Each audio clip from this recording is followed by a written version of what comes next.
오늘 하나님의 말씀은 요한복음 16장 1절에서 11절까지 말씀입니다. 요한복음 16장 1절에서 11절까지 말씀을 같이 함께 합독하도록 하겠습니다. 시작.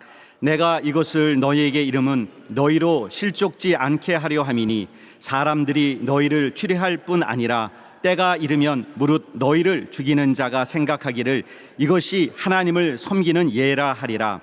저희가 이런 일을 할 것은 아버지와 나를 알지 못함이라. 오직 너희에게 이 말을 이른 것은 너희로 그 때를 당하면 내가 너희에게 이 말 한 것을 기억나게 하려 함이요 처음부터 이 말을 하지 아니한 것은 내가 너희와 함께 있었음이니라. 지금 내가 나를 보내신 이에게로 가는데 너희 중에서 나더러 어디로 가느냐 묻는 자가 없고 도리어 내가 이 말을 함으로 너희 마음에 근심이 가득하였도다. 그러하나 내가 너희에게 실상을 말하노니 내가 떠나가는 것이 너희에게 유익이라. 내가 떠나가지 아니하면 보혜사가 너희에게로 오시지 아니할 것이요 가면 내가 그를 너희에게로 보내리니 그가 와서 죄에 대하여 의에 대하여 심판에 대하여 세상을 책망하시리라. 죄에 대하여라 함은 저희가 나를 믿지 아니하며 의에 대하여라 함은 내가 아버지께로 가니 너희가 다시 나를 보지 못하며 심판에 대하여라 함은 이 세상 임금이 심판을 받았음이니라. 아멘. 하나님 아버지, 거룩한 주의 날에 우리 하나님께서 생명의 말씀을 주시길 간절히 원합니다.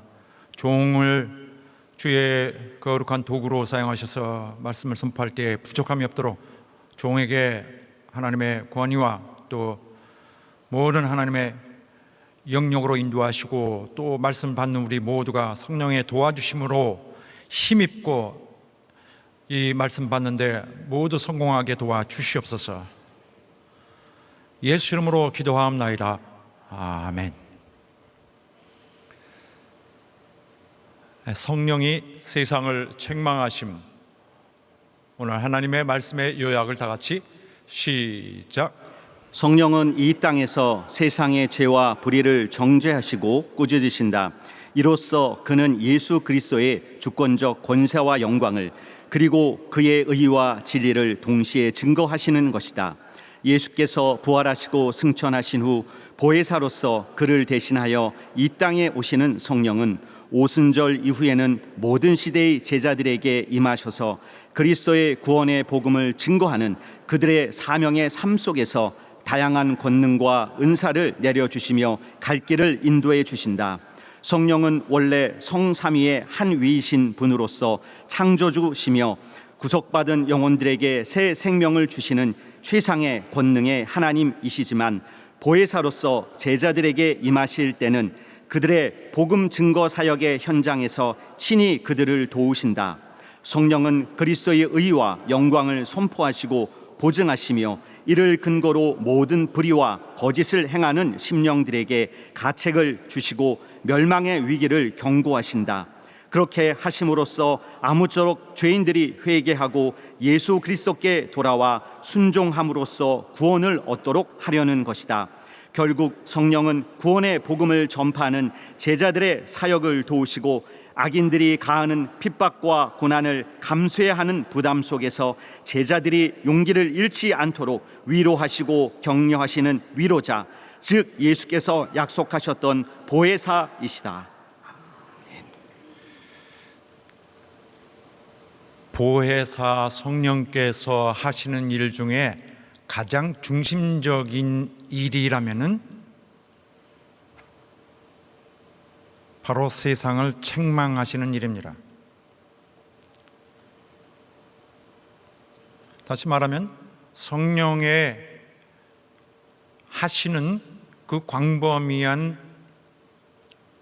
그의 역할의 가장 기둥이 될 수 있는 부분은 바로 성령이 죄에 대해서 그리고 죄인들에게 꾸짖으시는 바로 그 일입니다. 그렇게 하여 성령은 이 땅에 예수 그리스도께서 이루신 구원을 이제 모든 존재들에게 적용될 수 있도록 친히 현장에서 일하시는 분입니다. 그렇게 하여 성령은 모든 개인들에게 예수 그리스도와의 관계에 대해서 굉장히 강력하고 노골적으로 물어보시는 것입니다. 너는 예수 그리스도에 대해서 어떤 입장이냐? 자, 이 부분은 나중에 조금 더 설명드리겠습니다만은, 이렇게 성령이 보혜사로서 이 땅에 오시는 것에 대한 배경은 오늘 요한복음에서 구체적으로 드러나고 있습니다. 물론 성령은 원래 영원전부터 계시었고 사역을 하시지만 보혜사로서 임하시게 된 경위는 이렇게 요한복음에 드러나 있습니다. 이것은 오늘 성령 강림절을 맞는 우리로서, 또 맥주절로서 하나님께 감사하는 우리 심령에게서 굉장히 중요한 의미가 있습니다.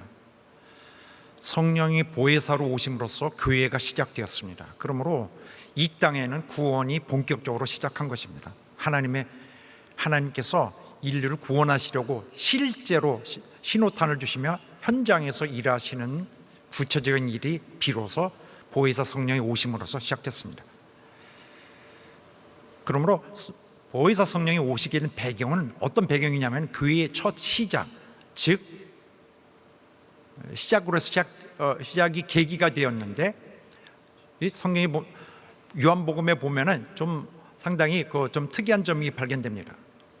이것은 예수님께서 제자들이 고난 받을 것을, 제자들이 박해를 받을 것에 대한 대처로서 성령이 오시게 된 계기가 되었습니다. 물론 성령이 하시는 일을 이렇게 한 곳으로만 다 모를 수는 없지만은, 주 예수 걱정하신 것은 제자들이 박해를 받을 것, 핍박을 받고 고난을 받을 것, 그렇게 되면은 교회가, 그가 맡기시는 교회의 일이, 복음 전파의 일이 가능하지 않을 것이다. 그러므로 내가 여기 너희와 함께 있었던 것처럼 내가 이제는 다른 보혜사를 보내서 너희를 도울 것이다. 그래야 가능할 것이다. 여전히 너희가 핍박을 받겠지만 그래도 보혜사가 오시면은 너에게 훨씬 위로가 될 것이고 격려가 될 것이다. 다시 말씀드려서 박해를 받아야 되는 교회가 시작됨으로써 애초부터 박해를 받기 시작하는 이런 험난한 길을 출범하는 상황에서 주님은 보혜사를 오시도록 간구하여 보내셨습니다. 이것은 이스라엘이 애굽에서 나옴으로써 탈출해 나왔죠. 애굽의 그 바로에게서 마귀를 상징하는 바로에게서 탈출해 나와서 이제 하나님과 계약을 맺고 이제는 하나님에 의해 살게 되는 것과 날짜가 딱 맞습니다. 주님이 부활하시고 50일째 되는 날 교회가 시작했습니다. 그래서 오늘 우리가 부활절을 성령 강림절, 그러니까 맥주절로서 드리는데 오순절, 우리에게는 아주 마음에 깊은 감동을 주는 날입니다.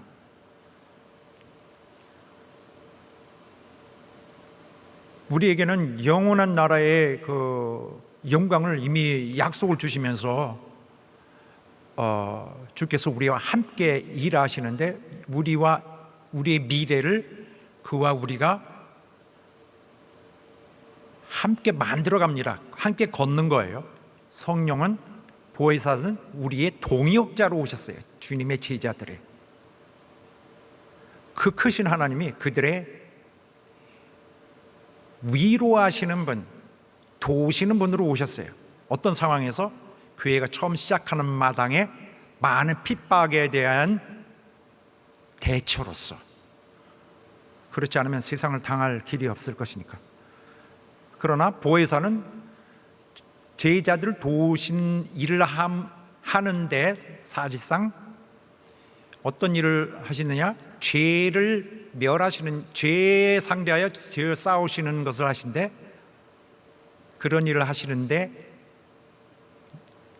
성격상 그리스도를 증거하시는 것입니다. 그리스도는 죄를 멸하시기 하기 위해 오셨어요. 요한일서 3장 8절에 말하지만은 마귀를 멸하시기 위해 오셨던 것입니다. 자, 그래서 보혜사의 역할에 대한 부분적으로 우리의 이전에 가졌던 오해들은 풀어야 되고 또 정확하게 이해해야 됩니다. 최소한 용납할 수 있는 정도는 우리가 이해를 해줘야 되는데, 우리가 이제 보혜사를 생각할 때, 성령을 생각할 때 마치 우리 여기 어디 떠 계셔서, 물론 우리 속에 오시는 분이지만 떠 계셔서 우리에게 능력을 제공하시는 분, 능력을 떼어서 주시는 분, 더 간절하고 더 영역 있는 사람은, 더 똑똑한 사람은 더 많이 능력을 받고, 그래서 그 능력을 주시는 분으로 그렇게만 너무 한정되어서 생각하는 사람도 있을 것입니다. 그래서 성령은 항상 거기 계셔서 여기 어디 또 원할 때 그가 그 능력을 가지고 이렇게 오신다.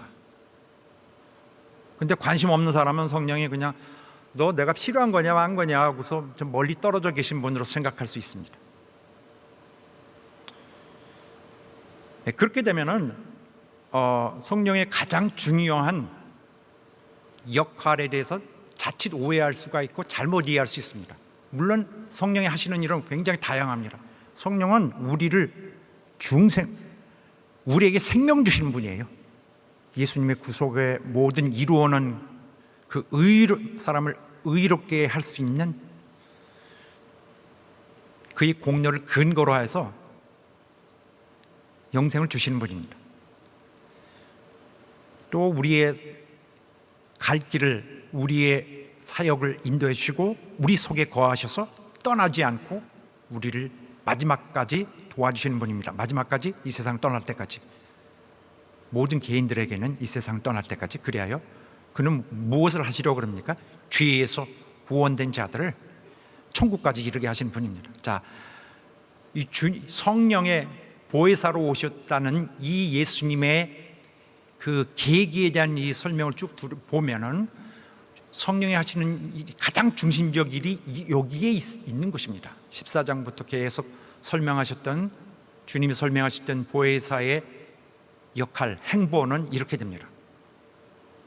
즉 성령이 하시는 일의 중심이 여기에 있었던 것입니다. 어떤 일이요?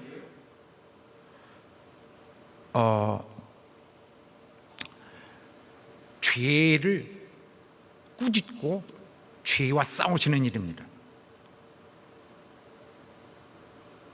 자, 우리가 성령은 우리의 능력을 주시는 분으로만 한정 지으면은, 설령 우리가 어떤 사람이, 어떤 신자가 능력을 능력을 받았어도, 능력이라는 건 사실 모든 것이 다 능력인데, 어떤 특별한 능력을 가졌어도 예수님을, 그에게 죄가 있으면은, 죄가 남아 있으면은, 교만하면은, 죄가 남아 있으면은 지옥 갑니다. 멸망을 피할 수가 없게 되는 것입니다. 그래서 능력을 많이 갖는 것보다 죄를 떠나서 구원 얻는 것이 본질입니다.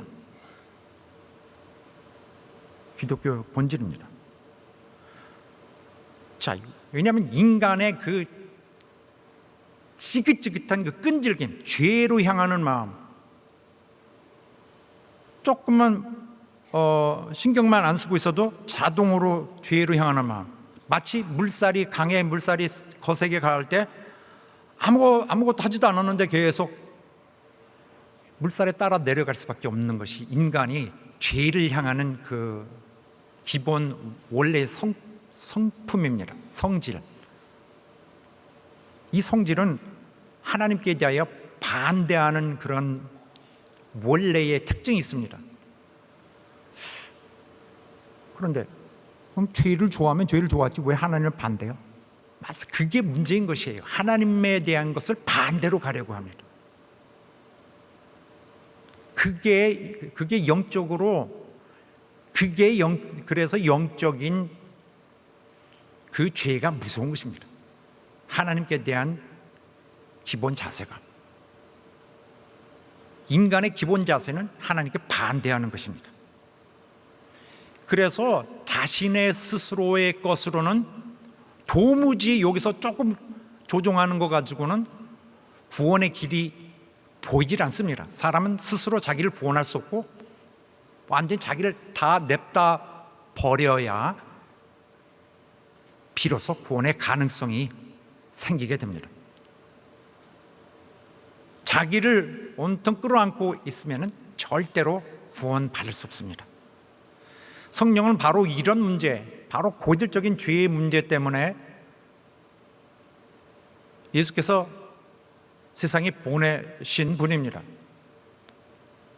그래서 성령은 현장에서 이런 문제를 친히 다루시고 계십니다. 그리고 성격적으로 볼 때 주의 구원에 구원하신 그 효력을 아주 활성화시켜서 모든 구원이 이 세상에서 모든 구원의 역사가 일어나도록 현장에서 도와주시는 분입니다. 그러나 그분이 홀로 역사하지 않습니다. 반드시 그의 제자들을, 그리스도의 제자들을 도구로 삼아서 그들을 통해서 하시고, 그들의 입술을 통하여서, 그들의 또 사역을 통하여서 거기 현장에서 제자들과 손을 잡고 계시며 그들의 사역 속에서 자신의 일을 하십니다.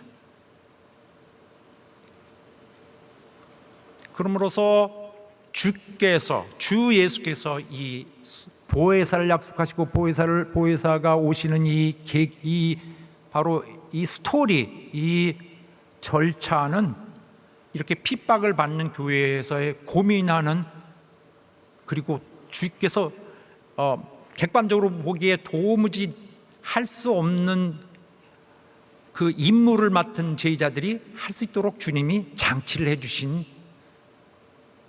바로 그들을 위로하시고 격려하시고 힘이 되주신다는 이 약속과 이 약속의 성취가 배경이 된 것입니다. 제자들 혼자 못할 것입니다. 그러나 보혜사가 너희랑 함께해서 할 것이다. 죄로 물든 세상이 너희를 공격할 것이다. 왜 공격하느냐? 그들은 빛이 싫기 때문에. 그들은 어둠을 좋아해. 너희가 나를 증거할 때, 빛을 증거할 때 그들은 싫어할 것이다. 너에 대한 신기하게 보이지 않는 그 이유 없는 반항과 그 분노로서 너희를 대할 것이다. 이게 주님의 핵심입니다. 주님이 그들에게 그들 앞에서 걱정하시고 또 그들에게서 밝히시는 그의 마음의 핵심입니다. 자, 본문의 말씀 보겠습니다. 세상에 잔혹한 박해가 이어질 것이라 하는 이 상황 속에서 주님이 마지막 세상을 떠나시기 얼마 전, 그러니까 잡히시기 전에 불과 시간 얼마 안 남은 그때 마지막 시간에 그들에게 이 상황에 대해서 다루시면서 그가 대처를 마련하시는 부분입니다. 여기 본문은 16장인데 13절부터 이미 박해에 대해서 계속 말씀하셨어요. 지난주에 마태복음 상황과 좀 비슷하죠. 박해에 대한 문제는 되게 고민이었습니다. 자, 여기서 요한복음은 특별히 주께서 박해라는 것이 있을 텐데 너희가 감당할 수 있느냐, 이렇게 몹시 좀 차갑게 대하지 않으시고 주님 고민되시는 거예요. 주님은 제자들을 너무 사랑하셨습니다. 안타까워하셨고요. 어떻게 하지? 너희들에게 핍박이 있을 것이다. 그러나 내가 이렇게 미리 얘기하는 것은 그런 핍박이 있을 때 너희로 놀라서 넘어지지 않게 하려는 것이다.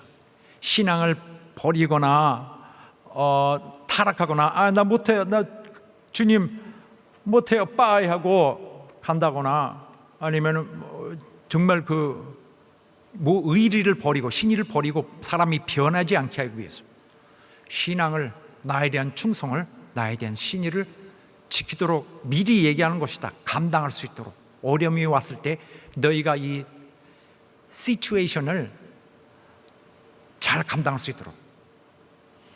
보라, 너희에게 올 그러한 핍박은 이런 요만한 것들, 그냥 어디 이렇게 조금 상처나 내고 하는 그런 것들이 아니라 너희를 출교시킬 수 있다. 회당에서 출회할 수도 있다. 출회라는 것은 사형과 글이 다르지 않습니다. 왜냐하면 출애는 유대 사회에서 쫓겨나는 것입니다. 우리는 출애하면은 출애 다른 교회 가지, 그래 다른 교회 가지 하고서 가면 됩니다. 그러나 여기는 출애한다. 너희는 끝장이다. 끝장 당할 수 있다. 그러나 이 배경이 너희에게도 되게 답답할 것이다. 왜냐하면 너희를 추리하는 자가 생각하기를 이것이 하나님을 위한 일이다라는 거 믿고 있을 것이기 때문이다. 저희들이 왜 이런 일을 하는 줄 아느냐? 왜 이런 일을 하겠느냐? 이렇게 말도 안 되는 이런 잔혹한 행위를 할 수 있느냐? 그것은 그들이 나와 아버지를 알지 못하기 때문이라.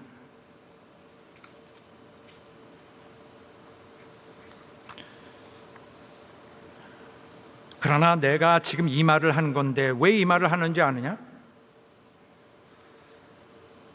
그동안은 박해가 너희에게는 거의 없었다.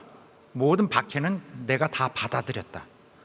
그들의 공격은 나에게 초점이 맞추고 있었고 내가 다 받았고 너에게 가지 않게 하였는데, 내가 떠나가면은 그들이 나에게 쏟았던 공격은 너희들에게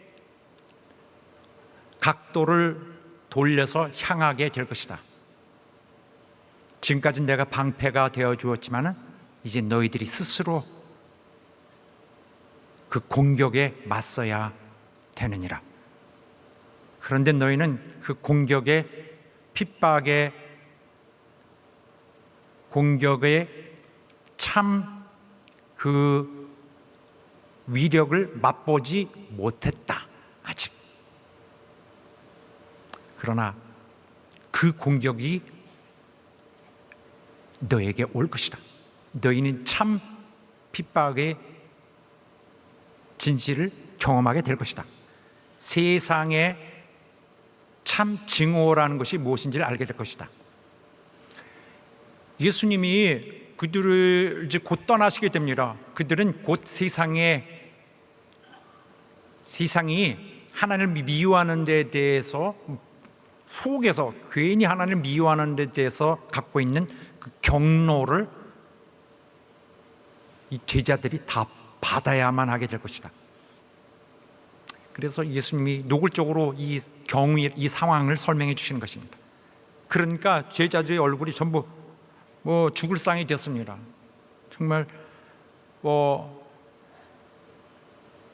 충격에다가 기운이 빠지죠. 전부 이렇게 완전히 절망에 빠진 듯한 상황이었습니다. 그래서 예수께서 말씀하시기를, 그런데 내가 지금 나를 보내신 분에게 돌아가는데 너희는 나더러 어디에 가십니까? 물어보는 자가 없느냐?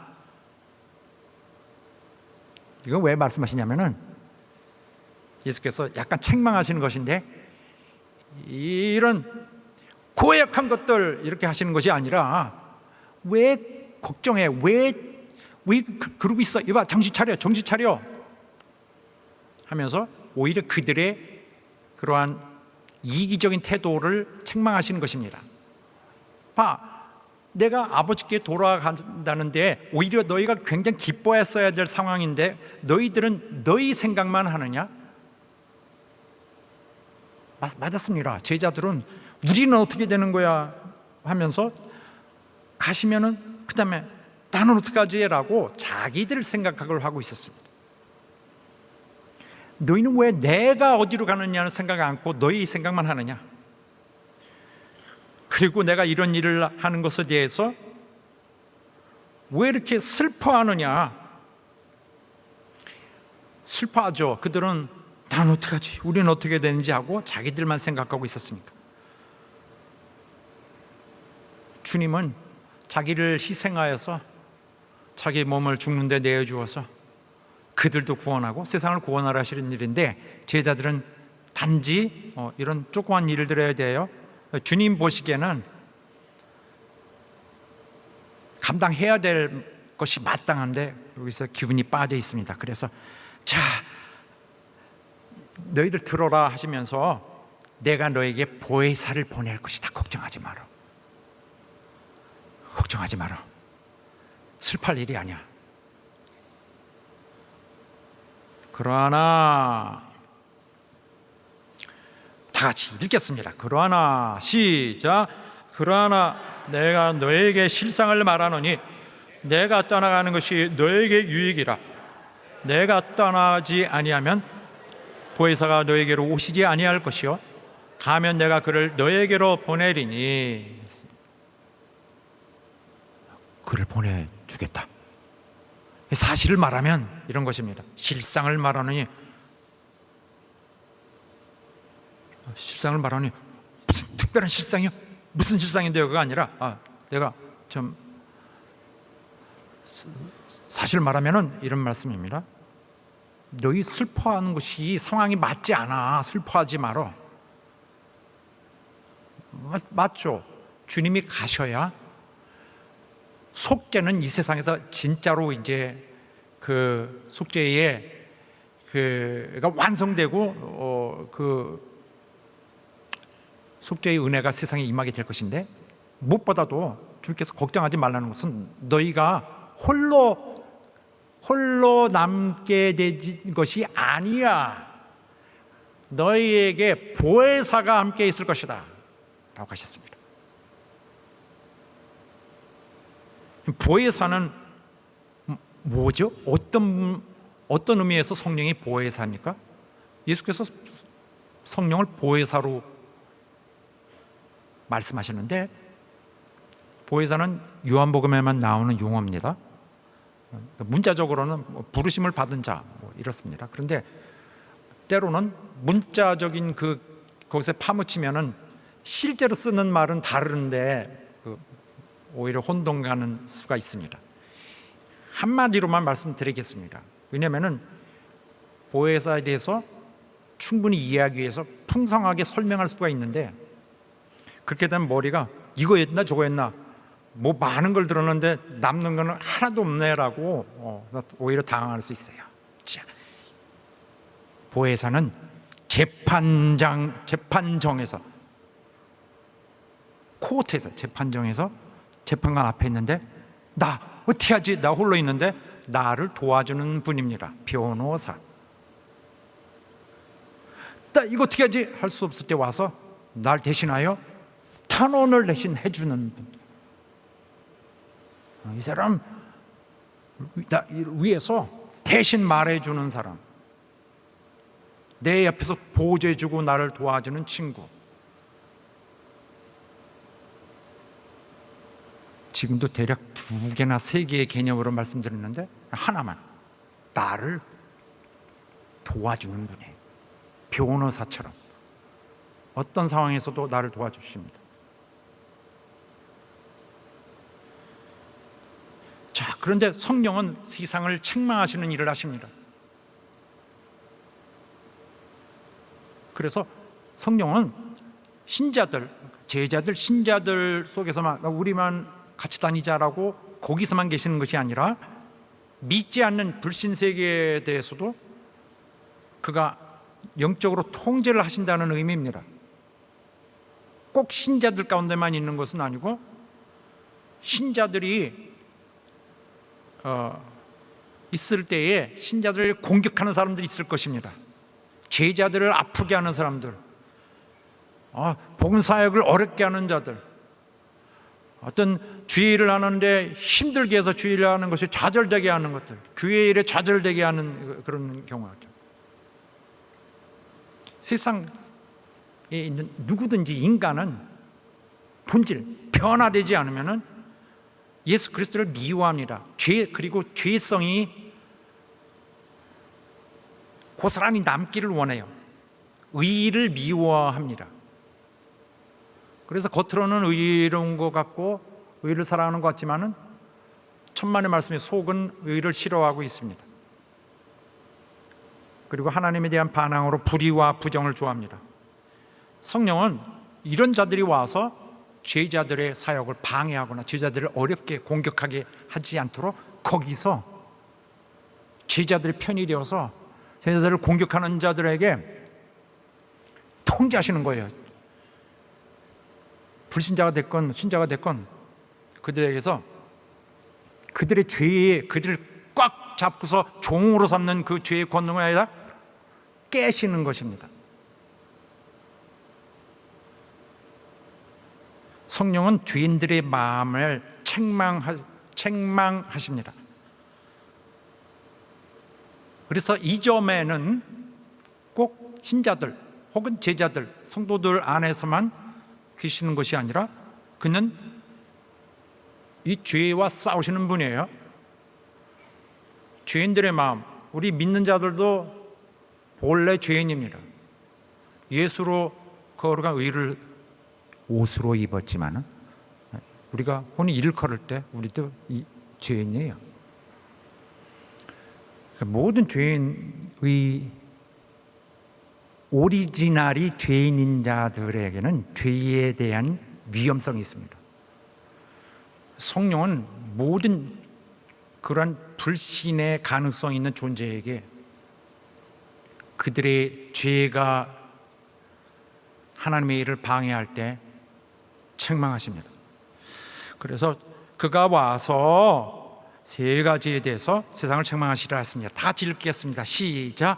그가 와서 죄에 대하여, 의에 대하여, 심판에 대하여 세상을 책망하시리라.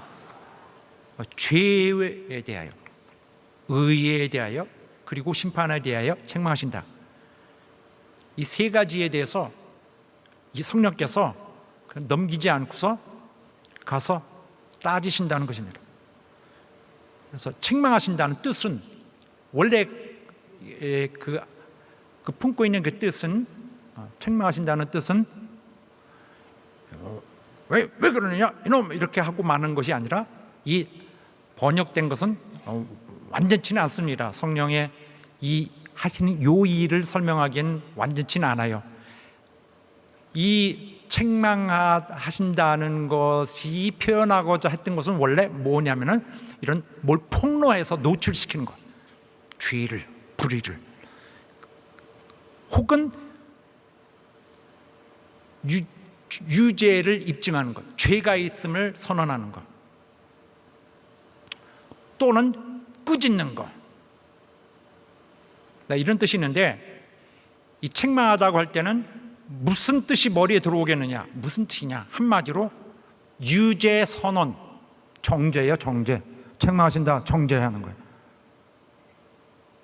법적 의미로. 그래서 이게 책망하신다 무슨 뜻이죠? 무슨 뜻이죠? 머리 아플 필요 하나도 없어요. 법적 용어예요. 이거는 이런 상황을 두고 하는 말이에요. 유죄 선언을, 정죄예요. 그래서 성경에 이런 예도 나옵니다. 외모로 사람을 취하면 이거 죄다. 율법이 그런 자를 죄인으로 정죄한다. 이럴 때 쓰는 말이죠. 또 하나님이 무사람을 심판해서 경건치 않은 모든 것들에 대하여 정죄하신다.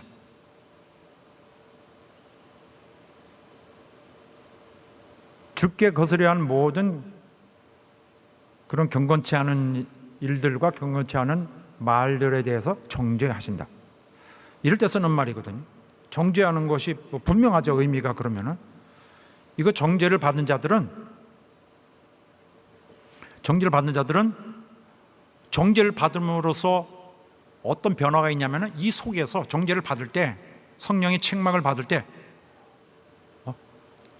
이러한 메시지를 듣는 것입니다. 이런 걸 깨닫는 것인데, 내게 변화가 없는 한, 이 사람은 성령이 그렇게 말씀하시는 거로 들려요. 내게 변화가 없는 한 너는 지옥으로 영원히 떨어지리라. 변화가 없는 한 나는 영원히 지옥의 영원한 형벌로 선고를 받으리라. 그때는 마지막에 뭐에 처하노라 땅땅땅 때리는 게 되는 것입니다. 이것이 본인의 마음에 분명해집니다. 그 위기, 두려움이 생기는 거죠. 성령이 그렇게 하실 때는 속으로 양심이 찔리는 거예요. 그래서 사도행전에도 유대인들에게 베드로가 설교할 때 사람들이 찔렸습니다. 양심이 찔렸어요. 형제들아 우리가 어찌할꼬 하고 찔렸습니다. 책망하시는 것은 유죄를 선언하시는 것입니다. 자기의 죄에 물들어 있는 이 죄에 들어있는데 죄인 줄 모르고 자기가 잘 돼 있는 것으로 생각하고 확신을 갖는 것에 대해서 잘못됐다라고, 이거 너는 유죄다라고 책망하신다는 것입니다. 그래서 이것은 결국 보혜사께서 예수를 증거하시는 일입니다. 포함되는 일이에요. 요한복음 15장 26절 말씀이 그렇게 증거하시는 것입니다. 진리를 배척하는 자들이 죄가 있으므로 판정이 나게 되는 것입니다. 그래서 성령은 사람들의 죄를 폭로하여서 사실은 멸하고자 하는 것이 아니라 회개하도록 유도하시는 것입니다. 회개할 수 있도록. 그러나 악한 자들은 빛으로 나오기 싫어합니다. 그래서 싫어합니다. 빛이 오면은 예수의 계명 이런 것이 나오면 싫어합니다. 자꾸 다른 것으로 자꾸 가리려 그래요. 성령이 책망하시는 것은 악한 자들의 행위를 드러내서 폭로한다 뜻이에요. 폭로한다. 바로 이 책망한다는, 정죄한다는 뜻이, 신자에게도 네가 어찌 그렇게 하느냐, 너 왜 그러니, 너 지옥으로 멸망받으려고 그러니? 라고 책망하시는데, 왜냐하면 성령이 말씀하시는 건 그거예요. 너 이대로 가면은 그대로 지옥에 가는 거야. 그 판단 결과를, 진단을 미리 해줄게. 미리 지금 한다. 너의 상태는 지옥이다. 정죄하시는 것입니다. 그래서 이때 중요한 것은 양심이 그때까지 상하지 않았어야 됩니다. 양심에 입맞으면은 딱딱해져 갖고 양심에 전혀 어떤 느낌이 없다면은 큰 문제인 것이죠. 그러니까 죄 안에 오래 살면은 양심이 물들어서 굉장히 위험합니다. 양심은 순종을 하기를 거듭하고 순종하기에 대해서 자기 마음을 양심을 잘 보존을 해야 돼요. 그러나 양심을 버리게 되면, 의도적으로 양심을 버리는 일 조금만 연습을 해도 양심은 전혀 기능을 안 하게 되면 구원의 가능성은 없어지게 됩니다. 성령이 그 불의한 자에게, 죄인인 자에게 되돌릴 수 있는 영향을 줄 수 없기 때문에, 그래서 성령은 세상의 죄의 심판에 대해서 잘못된 것을 책망하신다, 꾸중하고 야단치신다는 말입니다. 또 자세하게 설명하면은, 조금 더 자세하게 설명하면은, 성령은 세상이 죄에 대해서 한 그 태도, 그 다음에 의에 대한 그들의 교만한 태도, 잘못된 태도, 그리고 세상이 함부로 판단하고 함부로 남을 정죄하는 데 대해서, 함부로 심판하는 데 대해서 유죄를 선고할 것이다. 한마디로 하면은 성령은 주 예수처럼 이 세계에 있는 죄를 멸하시려고 하는 것입니다. 죄를 싸우고 영혼들 구원내시려고 하는 거예요.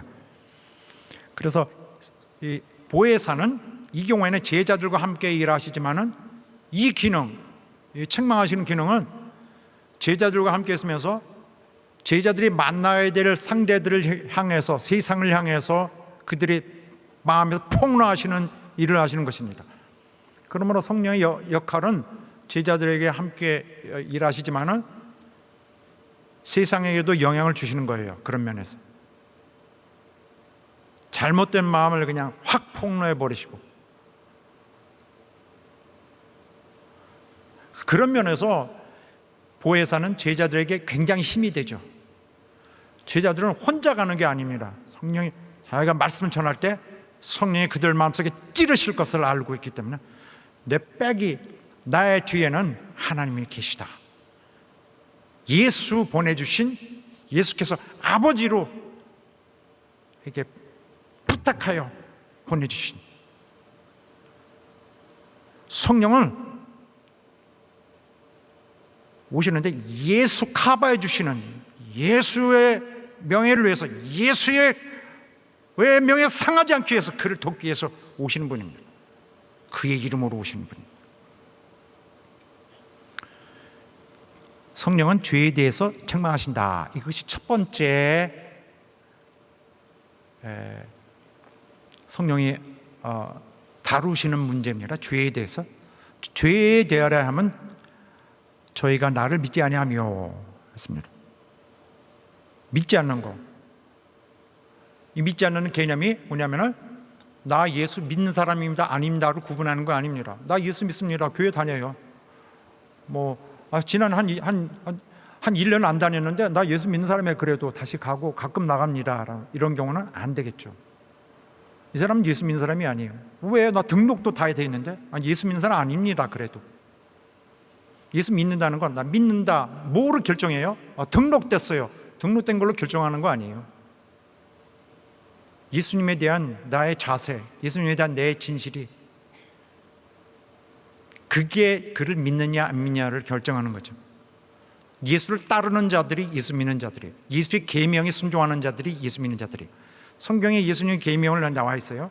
예수님의 계명을 이건 싫고 원하는 것만 한다거나 예수 계명을 쭉 뽑으면은 예수 따라가는 자가 아닙니다. 이 사람은 자기의 어떤 원하는 자기의 어떤 기조, 자기만을 따라가는 거죠. 예수 믿는 자 아닙니다. 어떤 사람들은 예수의 계명을 순종함으로써 그렇게 하다 보니까 자기가 의로 보존이 돼요. 주님의 의로.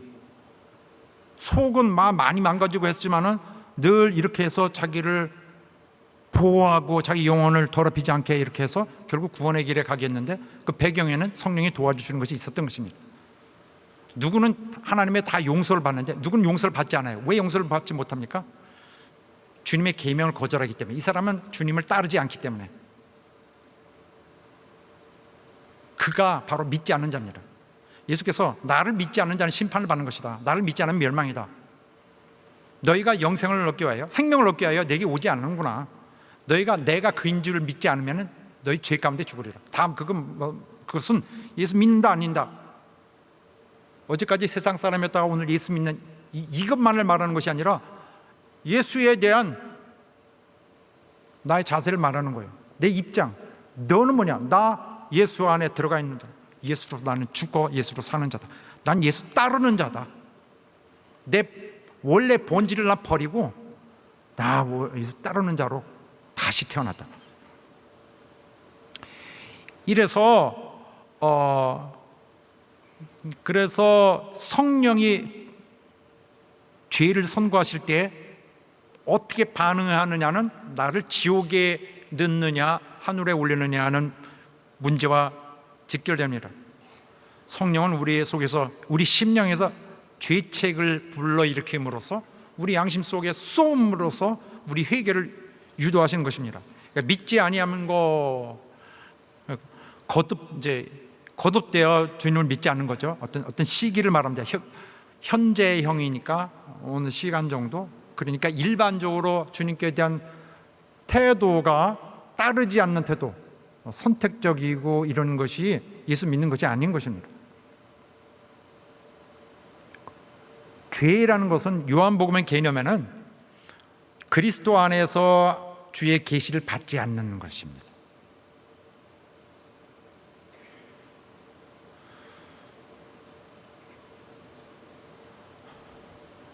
예수님은 또 성령은 사랑 안으로, 하나님의 사랑 안으로 초대하는데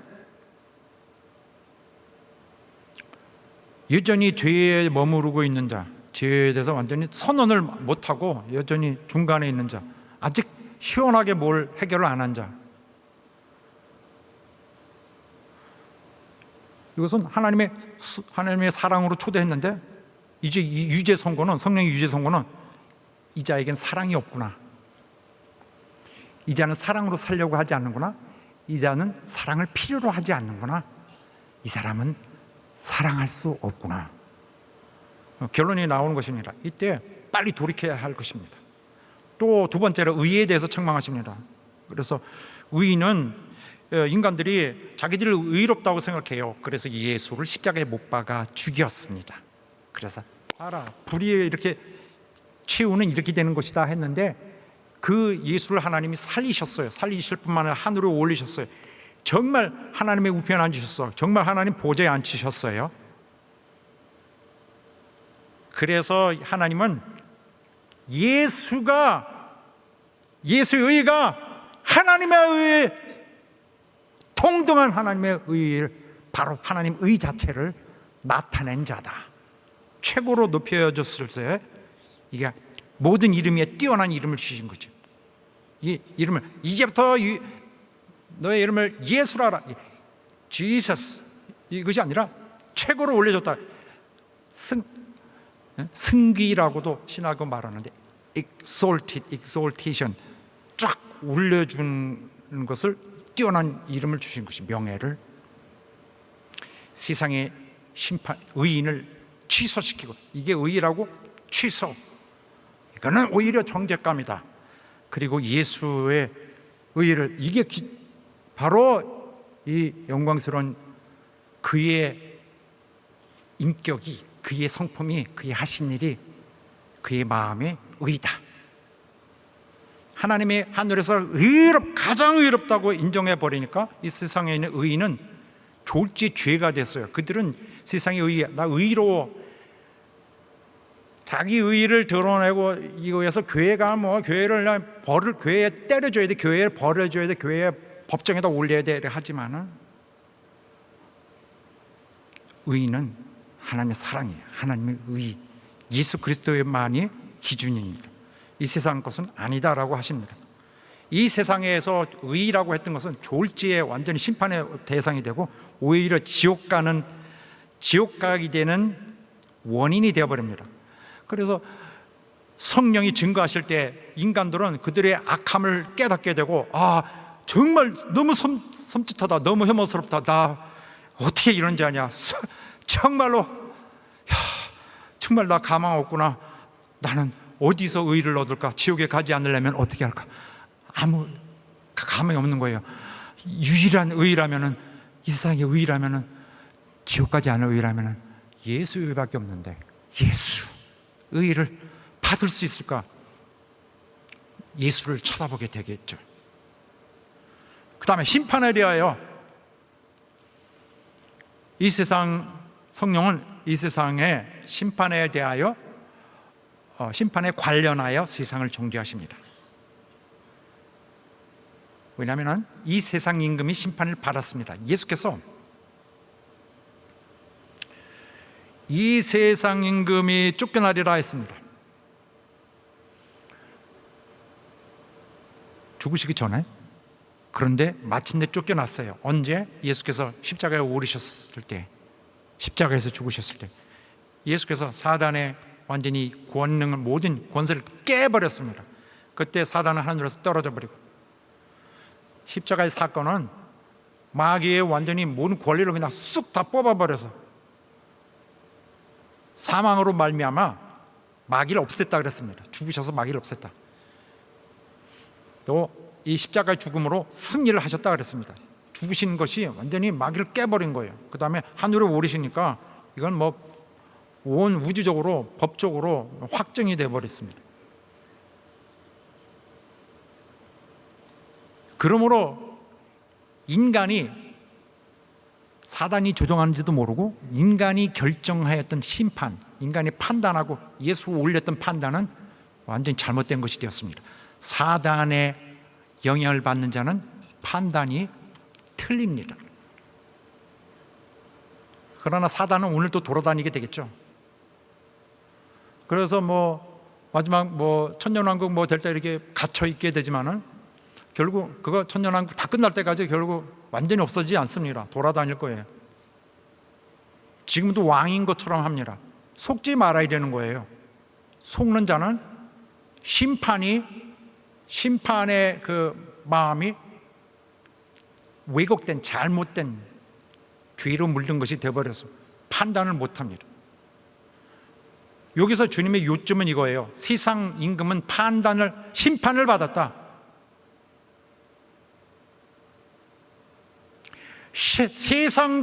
그러므로 세상도 그리고 너도 심판을 받으리라. 왜냐하면 세상도 또 너도 이 세상 임금에게 복종되어 있는 죄의 종이었지 않느냐. 너희는 예수를 죽이는 데 있어서 그 세상 임금의 도구로 사용되었었도다. 그러므로 사단의 심판이 틀린 것이고 사단이 심판을 받는 이상 세상도 심판을 피할 수 없다. 너희는 피할 길이 없다. 너희도 심판에 속할 수밖에 없다. 사단 자체가 잘못됐다고, 틀렸다고, 왜곡됐다고, 거짓됐다고 판정이 나버렸다. 사랑하는 여러분,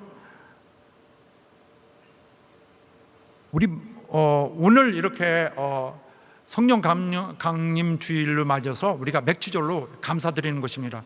애굽에서 나와서 이제부터 하나님이 우리를 이끌어 주시고 하나님으로 사는구나. 그는 광야에서 하나님으로 사는 신앙의 길을 열었습니다. 오늘도 우리는 성령으로 우리의 구원을 이루어서 죄악에서 구원하고 멸망에서 빼어내서 영원한 나라로, 약속한 나라로 들여보내줄 것입니다. 하나님 앞에 처음으로 감사하는 게 맥주 감사예요.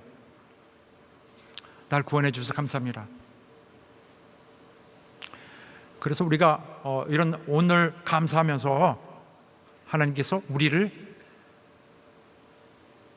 우리에게 성령을 오늘 보내주셔서 영원한 나라로 보내주실 것을 오늘 다시 한번 확인하게 되어서 나는 영원히 사는 것이구나. 예수께서 나를 영원히 성령으로 그의 나라로 이끌어 주시겠구나. 감사합니다. 감사하는 것입니다. 그래서 우리 성도 여러분 모든 분들이 주의 제자들이 되어서 모두 주의 진리의 복음의 전파에 사역하는 자들이 되어서 그런 제자들이 되어서 보혜사의 도움을 받으시기를 간절히 바랍니다. 우리를 도우시고 함께 있으셔서 보혜사와 함께 역사하시고 함께 걸으시는 여러분 되시기를 예수 이름으로 축원합니다. 또 성령이 우리를 감동하시고 말씀하실 때에 또한 특별히 책망하시는 음성이 있을 때에 순종하는 도로 여러분 마음을 여시고 겸손하게 주시는 여러분 되시기를 간절히 바라겠습니다. 하나님은 교만한 자를 절대 용서하지 않으시고 겸손한 자에게 은혜를 베푸신다고 했습니다. 예수 그리스도에 대한 말씀들을 들을 때 성령께 겸손한 마음으로 여러분의 마음을 여시기를 주 예수 이름으로 축원합니다. 할렐루야. 성령 충만한 교회, 성령 인도하시는 교회, 모든 원수의 권능이, 모든 원수의 권세가, 모든 원수의 종 만드는 모든 영향력에 다 물러가고 깨끗해지는 우리 교회 되기를 예수 이름으로 축원합니다. 기도하겠습니다. 하나님, 우리 교회의 하나님, 우리 영혼의 하나님, 마지막 날까지 우리 인도해 주시는 책임 있는 하나님, 자기 생명을 주신 하나님, 우리 주님이 우리를 도와주시옵소서. 우리의 부족한 것도 꾸짖어 주시고, 우리를 당신의 그 큰 사랑과 은혜와 그 배려와 정말 우리를 대신한 희생을 마다한 주의 따뜻한 손길로 이끌어 주시옵소서. 다 같이 합심하여 기도하겠습니다.